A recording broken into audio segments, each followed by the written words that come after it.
What's going on, people? It's G, and we are back in the damn building. Hope everybody is okay. Hope everyone is all right. Before we obviously jump into it, you guys obviously see what is happening today. We are doing another monthly review. Please, please, please make sure you guys smash that like button. Make sure you share and make sure you subscribe to the damn channel. I can't say it enough. I can't stress it enough for you guys. Big up everybody who's already subscribed to the channel.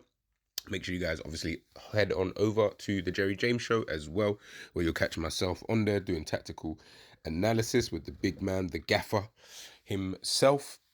But without further ado, obviously today we're taking a look at the past month for Liverpool, coming back after the international break. And yes, we are on another international break, so you know it's always fun times in the football world, all these games, but you know we continue them. So we've got another international break, but yeah, just taking a look obviously at the past month.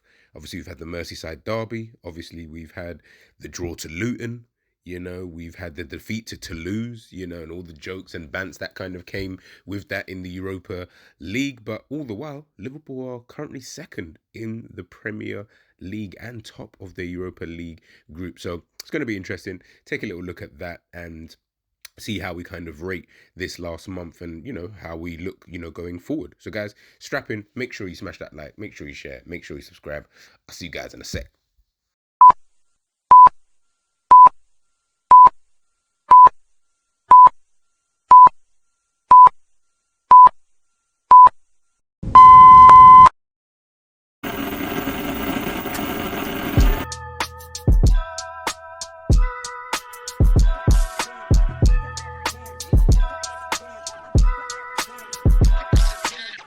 Through the lot, now you know I'm coming through. When the growth look good on you, best believe they wanna screw now. I've been trying to climb, devil threw me in the dark. Baby, don't be insecure, you can still go make a mark like blow. Could never let them drain my soul now. Blow. Table turning like doorknobs, wow. Blow. I think I'm about to set sail. I'm a walking, living legend, walking with my chest out. Life keep dealing me cards, I keep fitting in love. Yes, guys, you know the vibes, you know what it is. Yes, we're back in the damn building. Yeah, man, just another quick monthly review. Taking a look at, obviously, as I mentioned before in the intro, just taking a look at, you know, the past month for Liverpool. You know, it's been as like an overview, I'll probably say it's been a decent past month, if I'm being honest. If we're looking at, you know, where we are, you know, both in the Europa League and in the Premier League, you'd have to say it's been a pretty decent month. We're top of the Europa League group. I know, obviously, we got that loss to Toulouse away, but we are obviously top of that group. We are second in the Premier League, I think only a point behind Manchester City at this current moment in time. And, you know, our first game after the international break is Manchester City, which is obviously going to be a very tasty game. So, you know, win that game, all of a sudden Liverpool are top of the Premier League. Can Liverpool go on to do it? Obviously, we'll wait until, you know, such time when that actually happens, and then, you know, we can take it from there. But, you know, it's been a good month, if I'm being 100% honest. Obviously, the Toulouse game we've had there. Obviously, the Luton game we've had there. You know, two games where you just thought to yourself, yeah, you know, you expect better, obviously, from Liverpool, but ultimately these kind of things obviously will happen. Teams have been losing, teams have been drawing and stuff like that. So we're not the first team, and we definitely ain't gonna. It's not gonna be the last time that this happens, you know, this season. So, you know, it's just one of those kind of things. But, you know, coming back from the previous international break, and people in the chat, let me know, man. Like, first and foremost, make sure you smash that like. But let me know in terms of how do you rate this past month, you know, with all things considered, injuries or suspensions or anything like that we've kind of had, taking all of that into context, you know, and looking at where we are, you know, in the league, and obviously where we are in the Europa League and stuff like that. Yeah, how do you kind of rate it? How do you kind of see it? You know, I am quite interested to know what you guys obviously think. I'll be in the chat and stuff like that, and, you know, we can chop it up. But looking, as I mentioned, you know, coming back from that international break, our first game, Merseyside derby, it's always going to be a tense kind of affair. Liverpool ended up winning that game 2-0. Again, it was it was one of those ones. You're coming back after international break. People are a little bit fatigued, maybe a little bit tired. So it wasn't the free flowing. I say free flowing football that we usually do, but it wasn't the kind of performance where you're like, oh my goodness, this is amazing. But we got the job done, and I think that is quite key as well. As much as listen, you know me, I'm gonna moan till the cows come home. Ultimately, I have a well, we all do. So I'm saying but we all do. We have a way that we would like our teams to play. But when they're winning games and when they're getting through games, sometimes that personal kind of that selfishness that we've got, it doesn't even matter anymore. Do you know what I mean? It really doesn't actually matter. So, when the team is winning games, you really, not to say you can't complain, of course you can complain, but it's just one of those where you're just more like, all right, cool. You know what? We roll with the punches kind of thing. And I think in that kind of game, that's kind of, how I looked at it. Mo Salah, again, getting himself 2 goals. He had a kind of a decent month, if I'm being, in terms of stats-wise, he had a decent month. Performance-wise, I don't really know, but we'll get into that in a second. But yeah, stats-wise, he had a decent month. Obviously, he's getting the 2 goals. Ashley Young getting himself sent off in that game. But yeah, always good to get a victory over Everton. They were stubborn. They were really, really, really stubborn. Sean Dyche obviously came with a plan, and he was executing it all right. Do you know what I mean? He was executing it all right. Maybe if they didn't get that red card, but that's all if, buts, ands, or maybes at the end of the day. Ultimately, Liverpool were able to, get that victory. And then, we move on to the Europa League game, the home game against Toulouse. We beat them 5-1, changed team and stuff like that. Home victory, Mo Salah getting himself a goal, Gravenberch, Nunez, Endo also getting himself a goal. We're going to speak on Endo in a sec. And obviously Diogo Jota the slotter. But yeah, that kind of game, kind of went by without a hitch-ish. I mean, they did obviously pull things level in the game, which again, that is something, it's so weird because I think when you look in the Premier League, the goals conceded, I think Liverpool have conceded alongside Arsenal, we've conceded the least amount of goals. It's so crazy when just speaking on that for a sec, it's so crazy when you think about that because most Liverpool fans, I guess the ones who don't think, the sun is always shining like myself, when we look at the games and stuff and when we're watching Liverpool, you wouldn't believe that. You get what I'm trying to say? Like, you really wouldn't believe that. This really isn't a case of seeing is believing because I just wouldn't believe that watching Liverpool play, in terms of we seem to concede quite a lot of goals. And when I say quite a lot, what I should really say is we concede in most games. Now, we might only concede 1 goal, which is fair enough, kind of thing. And ultimately, football is football. If you're winning the game, it doesn't even really matter. But ultimately, we are conceding, in almost every single game that that we're kind of playing, and we're conceding a lot. Well, I say a lot, but we're conceding chances. We're conceding moments in games where we are riding our luck. In my personal opinion, the way I look at it anyway is that I feel like we are riding our luck just a little bit. Now, not to say that this is a worry, so to speak, at this stage of the season. I wouldn't maybe say that, but there are things that I look at and I just think to myself, look, ultimately, if Liverpool can obviously just continue winning, listen, I wouldn't even care if Liverpool conceded a goal in every single game between now and the end of the season, but we won. Who's going to care? Like, you wouldn't care. Obviously, it's not a record that the goalkeeper and the defense are going to like. Of course not. They've got pride in them kind of things there. Big up Jerry, because he'll probably tell you better than I can, being a defender. But when you look at those kind of things, I think the question that we keep asking, which is almost the kind of question that we were asking Arsenal, last season, is it sustainable? Now, obviously, Arsenal weren't necessarily conceding every game, but just in terms of the way that they play, can they keep getting wins and stuff like that? We kept asking it all of last season. Literally, and this is where I felt like we was being a little bit disingenuous to Arsenal, was that we kept asking it until they actually faltered. So it was always like, yeah, but wait until they get this run of games, and once they get this run of games, then they're gonna F up, But if we're being honest, when Arsenal kind of faltered, they faltered during a period where I don't think anyone really saw the losses kind of coming then, or the draws, or you know, I think the game against Southampton comes to mind. You know, all of these kind of things. I don't think we saw it that way. We were looking at it from before when they had, say, a Manchester City this week, and maybe a Tottenham or Liverpool another week, Chelsea thrown in there, Man United, all of these kind of different, you know, different kind of things, plus their Europa League campaign. And I feel like that's kind of like how Liverpool are this season. A lot of people obviously talk about, you know, Liverpool being back and da da da da da.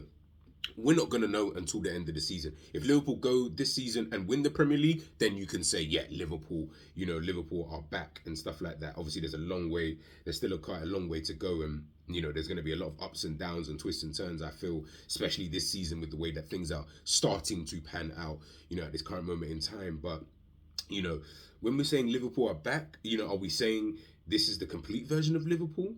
Are we then discounting the Arsenals, the Manchester Cities? You know, are we looking at them and saying, well, they're, you know, they're at their complete version. So if that's them at their best, you know, again, like I said, a lot of caveats. Anything can happen. You know, anything can, you know, ultimately happen, and it's going to be interesting between now and really the end of the year. And once we reach that midway point, it's going to be very interesting to see how things kind of pan out, you know, what kind of happens, you know, is someone going to, you know, Liverpool didn't expect to draw against Luton, you know, kind of thing. We probably, all of us probably thought and looked at that and said, yeah, man, that's 6 points already in the season. Now we're praying for 4, you know, come the end of the season, you know, because of that. And I think obviously we'll get it, but excuse me. You know, it is just one of those kind of things. You know, anything can kind of happen. But, you know, like I said, some players are playing really, really well. Some players are meh. Some players are showing a little bit of something. You know, maybe it might help. You know, we've got obviously the Andrew Robertson injury. So he's going to be out for a little while.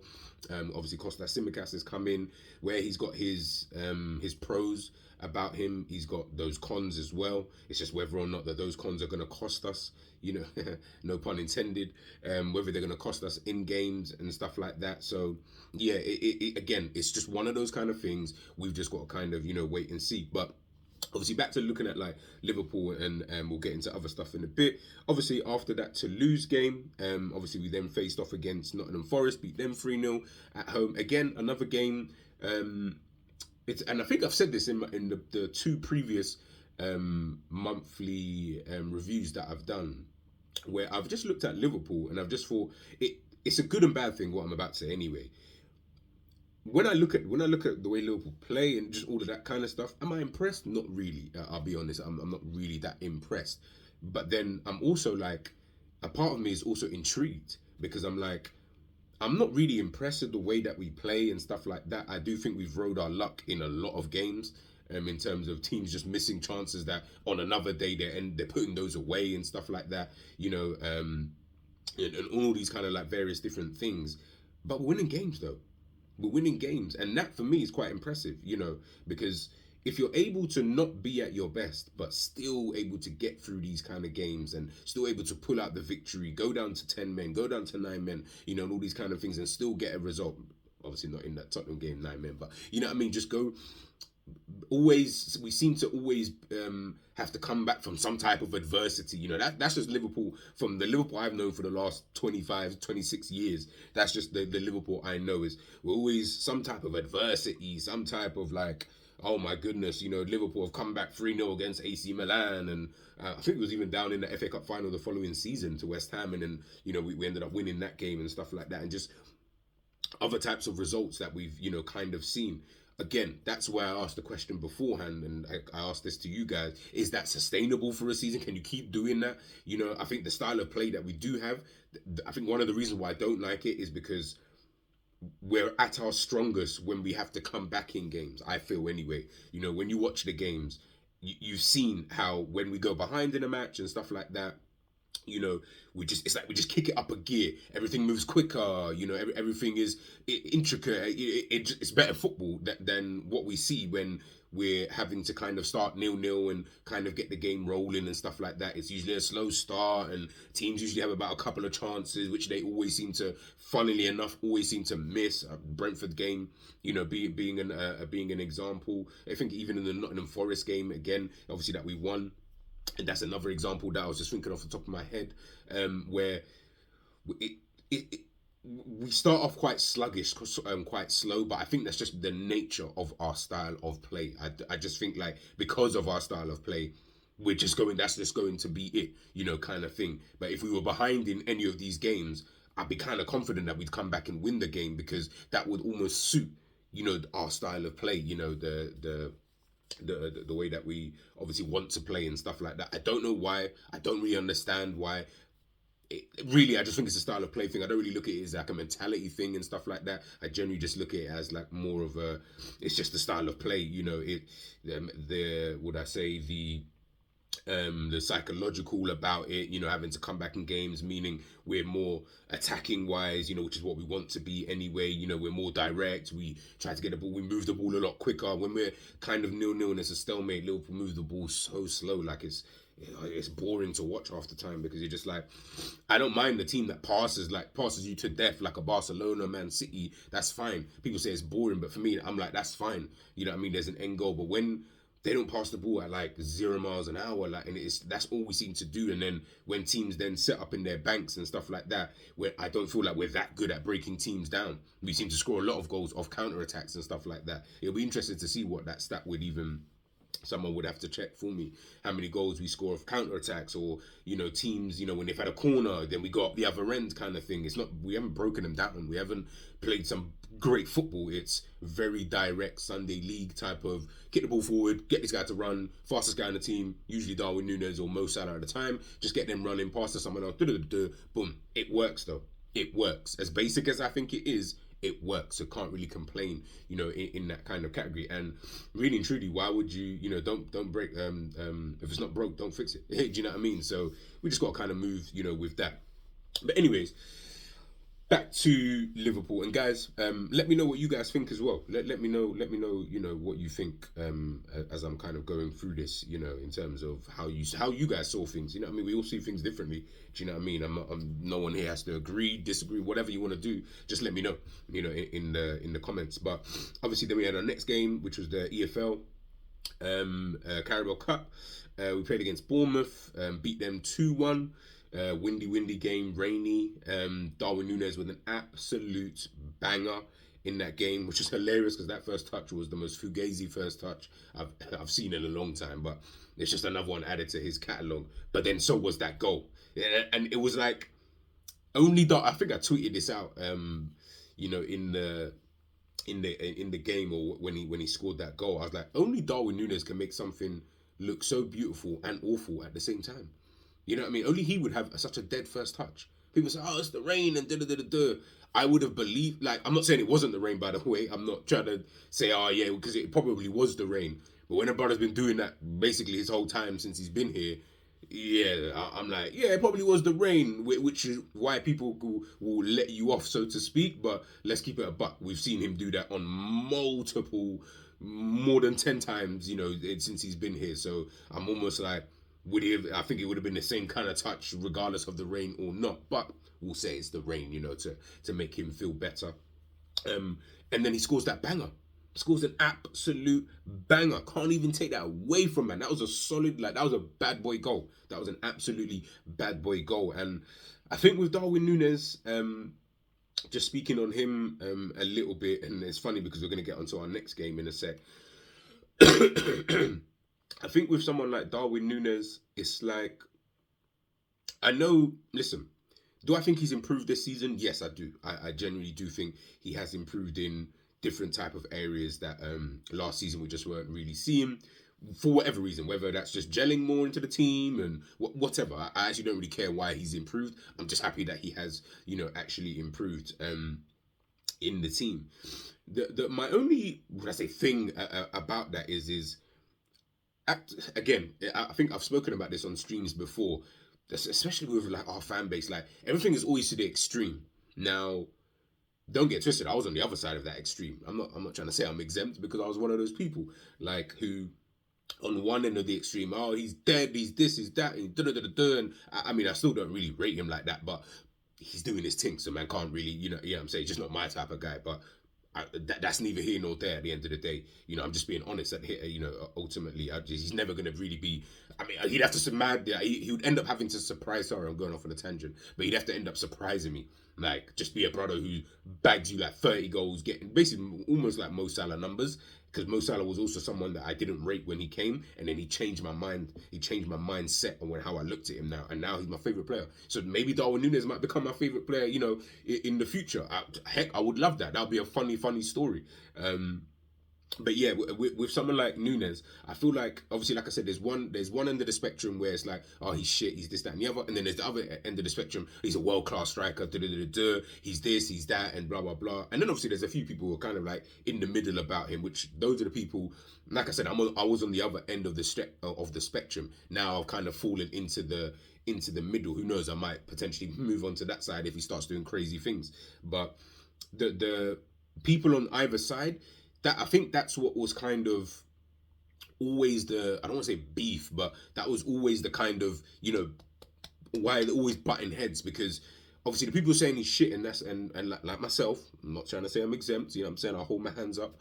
The people that were saying that he's shit and this, that, and the other, and blah blah blah, obviously, listen, the evidence was there and the sample size was there, like big enough sample size. At the end of the day, if he left after last season, as an example, if we sold him in the summer, you would have definitely said, yeah, he was dead. Like, yeah, I mean, I don't care how many goals he scored, or I think he would have got 15 or something like that anyway, but all of that doesn't even matter. Look at the way that the guy played, you know, and stuff like that. Then you had the people on the other side who I always felt like were, because of people like myself, who were getting on to him every missed chance and all that kind of stuff, they were going too far with it though. They were coming to the point where it's like, nah, but look, he done this and da-da-da-da-da. And anytime he controlled a football, it was like, oh, look at that touch from Darwin. People saying he ain't got first touch and da-da-da-da-da. And I'm like, rotted. Is that where we've gotten to? And I feel like even a bit like this season as well, like I said, he's definitely improved. But I'll be honest, like, from where he was to, like, when he first signed for the football club to where he is now, before I looked at him and said, I can't even rate you as a player like that. Like, you've got things about you that make me think, yeah, maybe you can do something if we just refine you a little bit, kind of thing. But, you know, you're getting a bit older as well, so I kind of need you to be a bit more refined at this kind of stage, especially if you're a striker.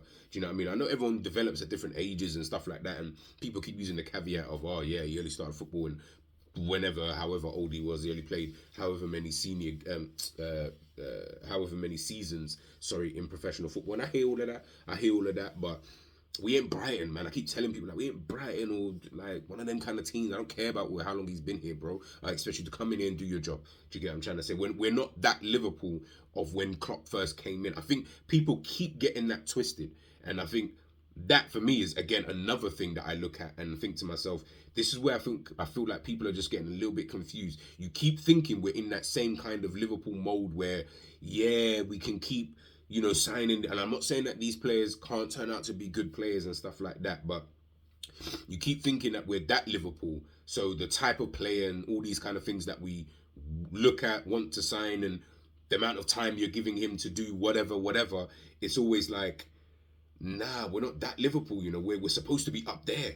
We're supposed to be with the big boys. So when you're a big boy club and you're expected now, remember before, Liverpool weren't expected to do anything. Do you know, when Klopp first came in, it wasn't expected to do anything. It was, I beg you, just help us try and get, you know, a bit higher up in the league. And heck, we would have been happy with fourth for time, and, you know, because of where we were always finishing and blah, blah, blah. Then you win something. Then you win something again. Then you win a couple of other things. Now there's an expectancy level. We ain't got time for passengers. We ain't got time for, yeah, let's give him a season. Because even this season, unless obviously, like I said, the season's long. Unless he bags like 30 goals this season and whatnot, and this, that, and the other, and he massively improves and whatnot, which I don't know. I have no idea how that's going to pan out. But if not, then we're saying, what, third season? We're looking at Darwin. We're saying, all right, yeah, this is the season where we're going to be boom, boom, boom. Even if he does bang, I'm like, so we have to wait 3 seasons for this?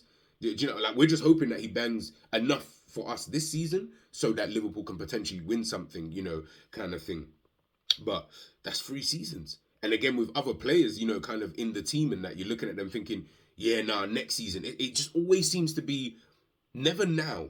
And I think when things do happen now, that's when we're more surprised by it, because it's like Gravenberch, who thought Gravenberch would come in and have a decent little period of time, you know, when he's obviously started games and coming off the bench and stuff like that. He's looked very, very decent. Looked very, very decent straight from the off.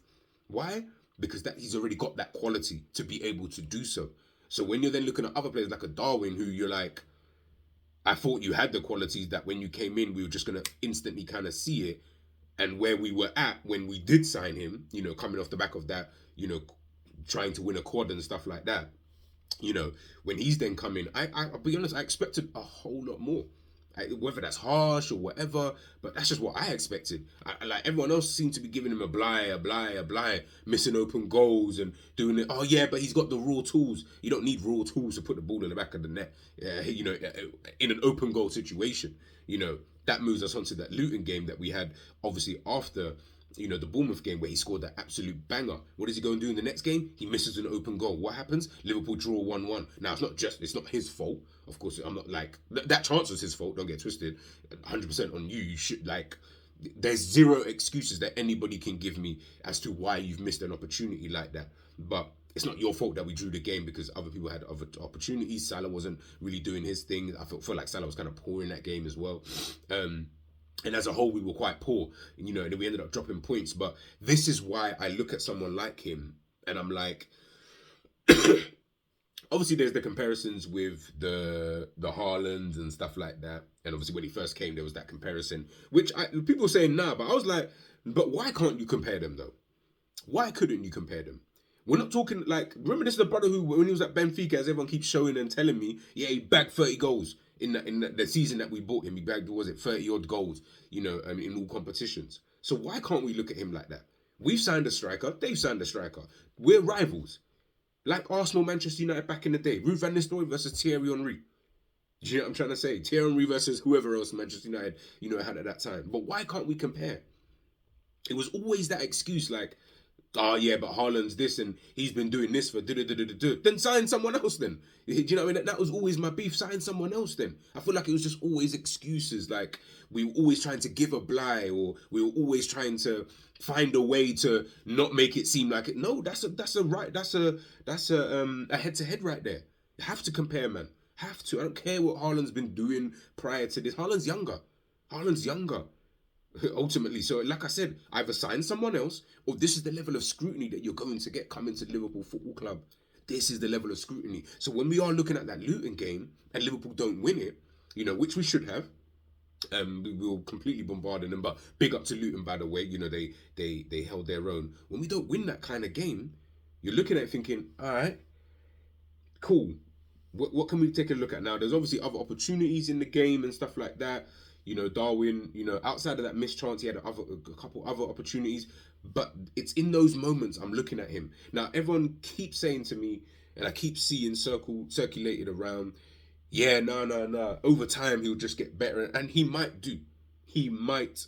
I'm not saying that he won't. He may actually just get better at, you know, just being clinical.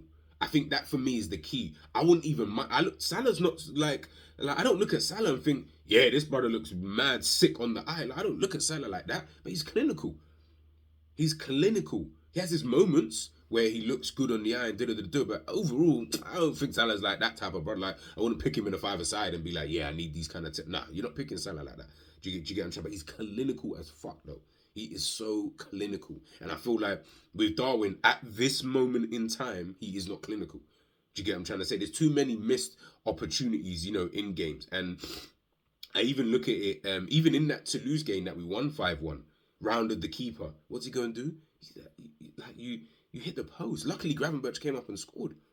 I was like, brother, like, I don't even understand you. Like, I actually don't understand you. Only you can do this. And, you know, ultimately, look, it's not really to get onto him because, as I said, he has improved this season. You know, hold-up play, link-up play. Well, really, his link-up play with Salah. With everyone else, I don't really think it's there. But with Salah, it's like, you know, I'm trying to say, them man are really, really trying to do something, you know, this season in terms of the assists that they're giving each other and stuff like that. But, you know, movement's still kind of the same. He's always been someone with good movement. I don't think that's improved in any way, shape, or form. I think he's always been like this since he even came. He always had that kind of good move, and he's got the pace, to be able to get in behind if needed. Excuse me. I'm sorry, a bit ill, guys. But yeah, I think he's improved in other areas, and maybe his understanding of the tactic and maybe what Jurgen Klopp is asking him to do and stuff like that. Maybe he's definitely improved, in that part. But for me, he's improved to a point where I'm like, this is what I expected from you in the first season. If I'm being 100% honest, if you're going to spend that kind of money on a player who's supposed to be leading the line for a big club like Liverpool, we're trying to win things every single season. I expected this. This season was supposed to be the starting base for me last season. Then we go from there. If he started like this last season, from what he's done so far, Darwin, okay, man can see something with that. Man can see something with that. Better late than never, as they always say, kind of thing. But, it is one of those kind of things, man, with Darwin. But he is going to be an enigma. You either like him or you don't. I think there's no really real middle ground with someone like Darwin. You like him or you don't. I'm probably more on the other side. But keep scoring goals for me, bro. And do you know what I mean? We'll be able to... might be able to change my mind. You know what I'm saying? Like I said, could be another Mo Salah situation, in the future once I finally see that. I mean, Mo was kind of lucky because he kind of did it in his first season where I was like, all right, okay, cool. But then it was more the second and third seasons where I was like, consistency. That's what I love to see. I don't care about these one, as they like to call Mo Salah, the one season wonder, what they were trying to call him, a one season wonder. I don't really care about all of that, man.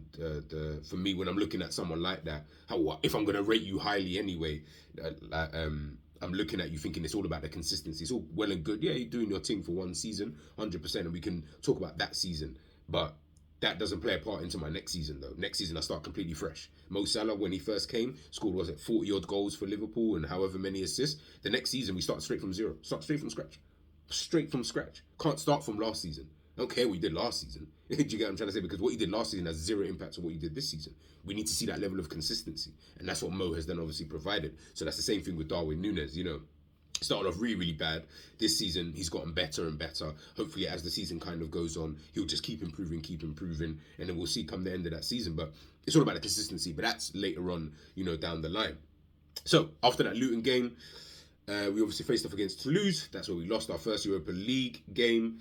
Poor performance, in my opinion, in that game. Heck, he even tried to bring on the big guns, and we still lost.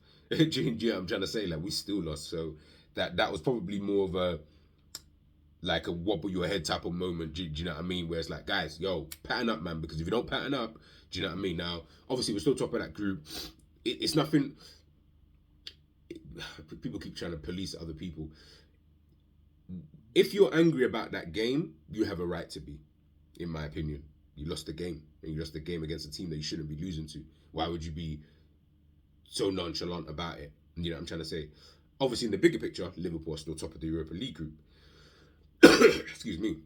There is actually a scenario where Liverpool could actually not be top of or second in the group if they lose their last two matches.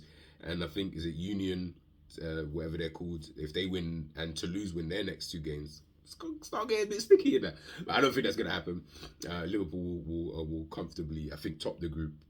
They'll comfortably qualify. Whether we top it is another question, but we'll comfortably qualify. I feel anyway. Listen, I'm not even gonna put that into the air because that would just be done. We'd be the laughing stock. We'd actually be a laughing stock. Then you would have to win the Premier League. Literally would have to win the Premier League. It would actually be a madness if that was to happen. But I do not see and foresee that kind of situation. But it's not nice to get a loss. Obviously, you're seeing different players play and stuff like that. So obviously, when you're watching these guys play and all these kind of various different things, obviously you want to see something. You want to see something. Players like Harvey Elliott, who usually come off the bench, playing in games like this. Wataru Endo, sorry. All of these kind of different things you want to see. Kwanzaa obviously playing. Kwanzaa has been very, very good, by the way. I've been so impressed with that guy. And how hard it is to impress, man.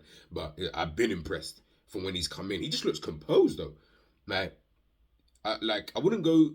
People are always like, we saved money, we didn't need to buy Levi Colwill. Ultimately, I feel like still Levi Colwill is still a better player, and that we would have done well because Levi Colwill is, in my opinion, someone who I feel is Obviously, he's got the experience and stuff like that. He's played at this level a lot longer. Obviously, you need to play games to get that experience, of course, and that's what Kwanzaa's obviously doing.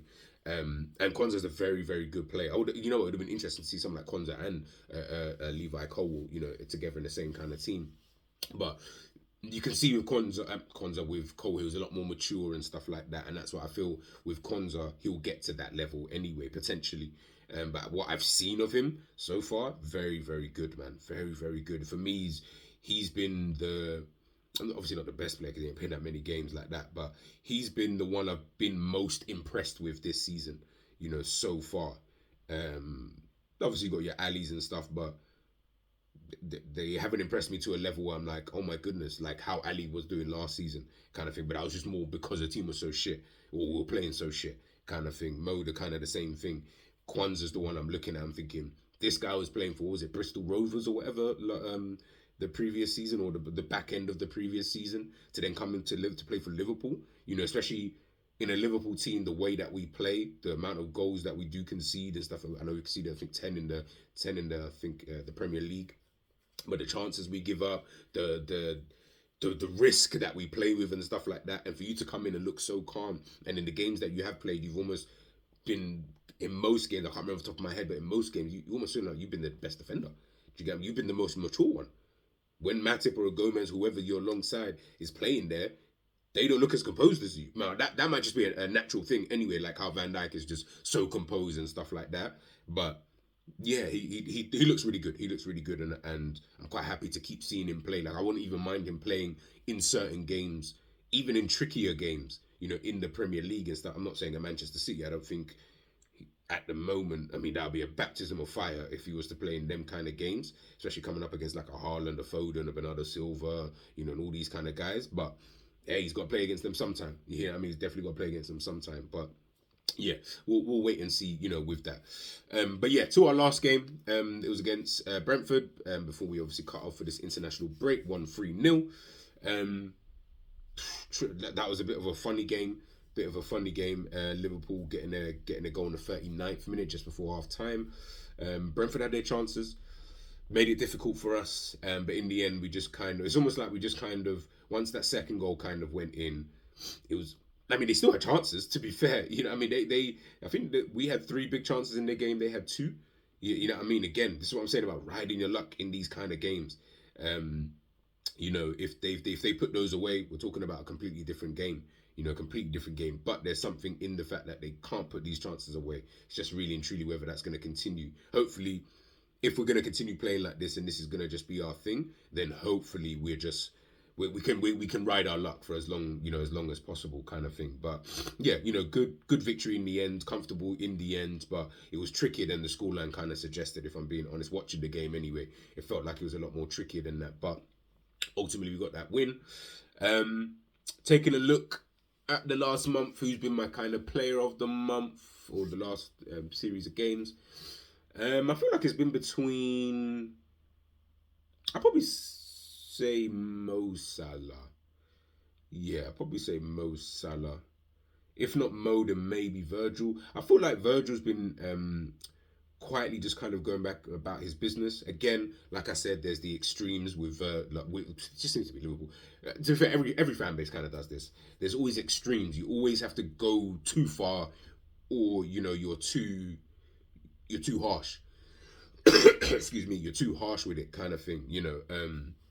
I feel like with Virgil, people saying, "Oh, he's back. He's back." He's definitely not back. I definitely wouldn't go that far. I think it'll be difficult to go to that kind of level, but the reason why he was more so at that level, not only because of his own individual ability and talent and everything about him, you got to remember the team was at that level as well. So everyone looks more enhanced. Do you get what I'm trying to say? It's like getting the FIFA card and that. Like, yeah, I'm saying, man, pace is looking crazy now. When the normal FIFA card, this thing ain't really that mad. That's what it was like. At that period of time. Not to take anything away from him, but at that time, the way that we were playing, it almost felt like we were immortal, and him being at the back, being the leader at that back of the defense, it massively helped. Now, again, he's the leader now, he's the captain of the team, but I don't feel like I don't think people are saying that anywhere. From what I can gather, I don't think he's at that kind of level. Do I think he's the best centre-back in the world? Excuse me. I think right now, I feel like he'd be tied with someone like Diaz. I think Diaz is an absolute phenomenal defender. Um, they both have different ways of defending, and I think that might catch people off guard a little bit, or it might your perception of what you then deem to be, a sick defender, kind of thing. I don't really care too much about the stats too much.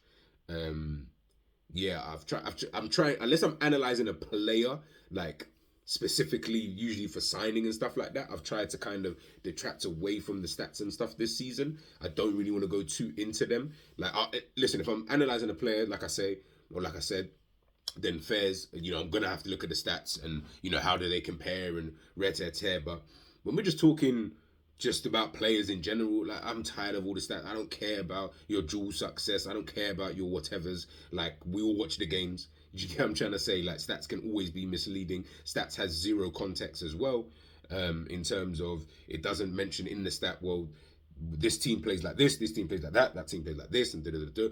It doesn't do all of that. It just shows you what it is. And obviously, stats are facts. They are they are obviously factual in what they're giving you in terms of the metric. But they give you no context, so it's difficult to then judge certain things. If you're gonna judge it, for me, I'm like, you almost have to judge a player in a team alongside another player who's playing in the same kind of style of play and stuff like that to be able to really, really look at it. But the stats say Virgil has been amazing and rare tear and stuff like that, which is absolutely fine. And like I said, it's good for us. Do you get what I mean? I don't care about anybody else. That's good for us. But yeah, I'd say him and Diaz for me. I really like Diaz. At first, I was a bit like, you better hyping up Diaz a bit too much. But over the years that he's been here, yeah, he's shown to me that he's a very, very good defender. It almost reminds me of a bit like a Puyol in terms of they just do what they need to do. You know what I mean? They just do their job. They're not going to do anything fancy. Obviously, Diaz is a bit more, like, he can play a bit of football and stuff like that. But because he plays in a team that plays a bit of football. Do you get what I mean? So he's almost forced to have to do so. But in a general sense, yeah, no, I think, yeah, between him and Diaz, or I would almost put them at the same kind of level. I think then it just comes to preference and stuff like that. But that's no shade on any of those two because they're both phenomenal defenders. There are other defenders around town, but if I'm just looking at it overall right now, I'd say it's those two competing for the top spot. So it really just depends. If you're a Man City fan, you probably say him. If you're a Liverpool fan, you probably say him. Neutrals will go either side, but I like both of them. I really, really do like both of those players. I wouldn't put Saliba and that up there. I don't think he ain't done this thing at the top level like that. I think it's difficult to start putting players in these kind of brackets and in these kind of conversations. When how can you put someone in a conversation when they've never even been there before? You know what I mean? I think when people we even mentioned about Virgil and like, yeah, but he was the best defender, in Europe and stuff. He's at Southampton. I was like, impossible. Never played Champions League football. Can't have that. Definitely can't have that. Definitely can't have that. Because what are you competing against? You're competing against what, man from Burnley and that? Nah. We can't. Anyone can look good against those kind of sides. No disrespect to Burnley and that. Let me see you in the top competitions. Let me see you at the top level. Let me see what you're like at the top level under that kind of pressure, week in, week out, season in, season out. That's why Virgil is one of the best, if not the best defender at this current moment in time. That's why Ruben Diaz is, if not the best or one of the best defenders at this current moment in time. Saliba, nah, not yet, my man. Not yet, man. You know what I mean? He'll get there potentially. He's a very, very good defender. Very, very good. But we're putting him into conversations and I'm like, yeah, we need to just chill, man. First of all, he's very, very young. Those two have a lot more experience. They've won things, do you know what I mean? Which is very important. So yeah, your time will probably come, potentially. But at the moment, yeah, let's not do that. But again, that's not no shade on Saliba because I think Saliba is dope. I think all three of them are dope. I think all three of them. Imagine you have those three in your team. Oh my god! If you was to play three at the back, wee. Yeah, that'd be a bit of a madness. Don't even know who you put left centre back. The fight between probably Saliba, Virgil, and then maybe I put Virgil in the middle. Then Diaz on the right centre back kind of role. Maybe you could do that role. I don't know. I really don't know. Maybe you could just swap it around kind of thing. But three really, really good, centre backs. And I think with Virgil this season, he's had his ups and downs. Obviously getting that red card, I think against Newcastle, and also the way that the team does look very, very open at times, and it's sometimes through the middle. I am like, you are the leader back there, bro. I don't expect that. I don't expect to see the leader of the defense looking so open at times. You know what I mean? And it's in most games as well. kind of thing. Yeah, you're not always conceding so many goals, but it doesn't always look like the defense is organised at times. Do you know what I mean? And you are the leader. That's where I probably critique him. But in terms of when he has to do his job and stuff like that, in terms of the actual football tackling and duels and all this crap, he's doing a really, really good job. With that. But in terms of when I'm looking at organisation, leadership, communication and stuff like that, at times I'm not seeing that really with Virgil. At the moment, I'm not really seeing that. And again with Ruben Diaz, don't get twisted. He's not exempt. Yeah, I mean we saw that 4-4 against Chelsea. You know what I mean? We saw you can see that penalty. You know what I mean? You can't hide from those kind of things. And top players are gonna have bad days. You know what I mean? Mo Salah's had bad days, Messi's had, Ronaldo's had bad days. You know what I mean? Like, these kind of guys will have these kind of bad days, over time. So it's not to get onto them. It's just these little kind of things. Why you'll never, unless I see a bit of an improvement on that side, that's why I'm like, I feel like those two are neck and neck. But for Liverpool this season, and especially in this last month, I do think, Virgil has been good. But I'll probably just give it to Salah. I don't even think Salah's been performing that well this month. But guess what? He's been on getting goals. Do you know what I mean? Like, his goal record, he got 2 against Everton. He got another one in the next game, kind of thing. This guy's scoring goals. He's scoring goals, man, and he's helping. Because without his goals, Jesus Christ, man, or his assists, sometimes I sit there and think, I don't even know, like, where these goals are even coming from, bro. Like, we just look like a whole different attack with him in the side. Like, if you take Mo Salah out of Liverpool's attack, it's a bit sticky. Now, obviously, don't get twisted. In the summer, man, coming with 200 million bid, I'm definitely thinking about it. If you can't sign someone with 200 million, and people always say, oh yeah, but you can't replace Mo Salah. I'm not asking to replace Mo Salah. I don't care about replacing Mo Salah. I wasn't trying to find someone who can get me the same amount of goals as Torres. I wasn't trying to ask to find someone who can get me the same amount of goals as Suarez or Michael Owen or Robbie Fowler. I wasn't asking for these kind of things. You find a different way of playing. And guess what? Even with all of those kind of caveats, when we're looking at it, did we think we were, like, as Liverpool obviously evolved over time, when you lose an Owen or Robbie Fowler and stuff like that, did you think you was going to get Torres, later down the line? Did you think he was going to get Suarez, who's going to do really, really well? Did you think he was going to get a Mane, Salah, Firmino, 3 players who, taking out Salah, Mane and Firmino, who are not, they score goals, but I wouldn't call them like the Robbie Fowlers or the Owens or the Rushes and stuff like that. They're not on that kind of level, obviously, because they're not those type of players. Fair enough. But who knew that the team would then win something with that? You would have thought we'd win something more likely with a Torres up top, or Suarez, or Michael Owen, or Robbie Fowler, and all of these kind of guys. But no, we won quite a lot with these guys. You know what I mean? It will just develop. That's why when it came to the whole bid thing, and big up Savage, I think Savage has spoken about it. I don't want to quote him or paraphrase him or anything like that, so I don't want to get it wrong, but I'm sure he's spoken about the whole, if Liverpool were to get a certain amount of money and blah blah blah, for Salah, he may consider it. Again, if I might be wrong in that, so I apologize, Savage, if you're watching this. But when I'm looking at it, I'm just like, yeah, I'd still, even to like it will depend on what you plan to do with that money and what's available with that type of money. Obviously, you'd have to think about it. Now, when the bid came in at that time, there was no time to think about it. So we would have lost him and not be able to sign anybody. Now, that obviously is a bit silly. Do you get what I mean? But if you're telling me I've got a whole summer to devise a plan to be able to find someone else, well, man can find someone else, Do you know what I mean? I love Mo Salah, but I can find someone else. Do you get what I'm trying to say? Man can find someone else. Football's a business at the end of the day. Yeah, I mean, man needs to make a profit. We need to also develop and move on and forward. Obviously, there then comes that question of, do we think he can continue doing it? Obviously, this ain't like a Messi, Ronaldo, where you're not really questioning whether this player can continue doing it at whatever level. You just know that they can. Are we confident of that with Mo? If you are, then Mo needs to stay and sign a contract extension. What you don't want is Mo signs a contract extension, and for the next 2 seasons, he's kind of meaty. The team is still good. Then you're waiting, you're hoping on the Darwins and the Gakpos, and are you, man, confident in those kind of players to take us to that kind of level? I guess everything remains to be seen. But, as I said, he is my favourite player. So I would be kind of sad if he did actually leave, because I'll be like, eesh. You know what I mean? As much as I'm not trying to look for someone to replace that, boy, you better be lining up Mbappe. And if you ain't lining up Mbappe, then you need to change the way you play, and I need to see a top striker come in. See if Harry Kane will leave. Like something like that. I don't know why we didn't sign him before anyway, but that's a conversation for another day.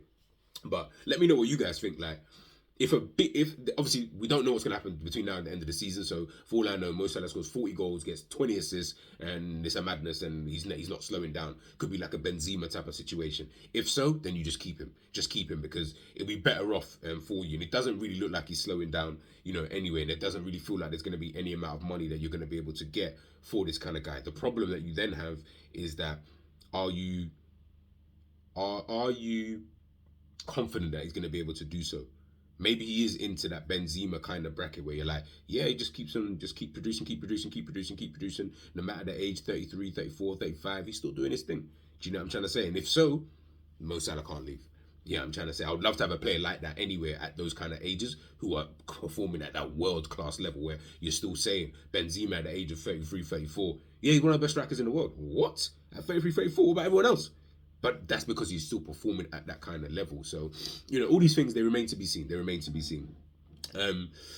But yes, kind of went off there on a tangent. Let me know, obviously, how you guys rate the month. If I had to give it a score, I would say, looking at the table, Liverpool second, point behind City, top of Europa League group. It's only really the Luton and Toulouse game. I will give it an 8.5. I'll give it an 8.5. 8.5? Yeah, I'll give it an 8.5. Yeah, because of where we are in the league and stuff like that. That really does. Otherwise, I would have given it maybe like a 7.5/8. But I feel like because of where we are in the league, we're within touching distance of the top of the table. There's been some decent performances, within these kind of games as well. So yeah. The Luton one really is the problem. The Luton and Toulouse. Obviously, if we'd beaten those two, it's obviously gonna have to be a 10 out of 10. But those two really did and Liverpool's away record is not really too great as well. That's another thing that we do need to be a little bit careful about. Moving on to after the international break with the away games that we've got kind of coming up, especially that Manchester City game, at the Etihad. That's going to be very, very interesting to see how that kind of pans out, considering Liverpool haven't won there, I think, since 2015. So, to say anything is on our side, nah, that'll be a lie, because we don't notoriously win there in the Premier League. Yeah, we won a couple of Champions League games and stuff, but in a general sense, we don't really win there. So, yeah, let's wait and see. But that's obviously a conversation for another day. Player of the month was Mo Salah. Took a look at Darwin Núñez, Alisson. Not really much I can say about that brother, man. The best keeper in the world, saving our asses all the damn time. Fantastic keeper. Trying to think anything else I've kind of missed. Maybe Harvey Elliott. People have been, obviously there's the clamour. You know what's mad, yeah? Between him and Darwin Núñez, I actually feel like they're better when they come off the bench. Like, I feel like they perform better when they come off the bench as opposed to when they start games. I don't know what it is, but I just feel like they add something that we are missing in those games when they do come on. More so Harvey Elliott, because Darwin has started games and played pretty decent at times. But I feel like they have more of an effect on games when they come off the bench. Harvey Elliott more so, as I mentioned. When he starts games, he does not impress me in the slightest. When he comes off the bench, energy, seems to play nice passes, seems to be a bit quicker in the brain than everyone else, maybe because everyone else is a bit tired. But he looks like he looks like two different players when he starts games and when he comes off the bench. Two different players. Don't even look the same. So it's going to be interesting again to see how he kind of fits in. Obviously, Curtis Jones has had the ban, so he should be back after the international break. So it's going to be interesting. McAllister, yeah, the jury's still out on him. The jury's still out. He's still on fraud watch at the moment. So hopefully after the international break, he can really start to kick on. Because I think he's a good player, man.